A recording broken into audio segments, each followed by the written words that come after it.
আসসালামু আলাইকুম প্রিয় ভাই সব।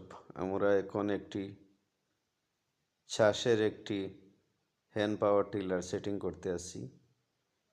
তাই আমরা এখন গাস্কেটগুলা বসাই নিব।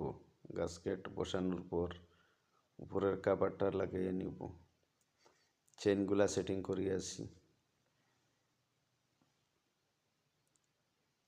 মূল সমস্যা হয়েছিল এক্সেলটা ভেঙে গিয়েছিল, তাই নতুন একটি এক্সেল এনেছি।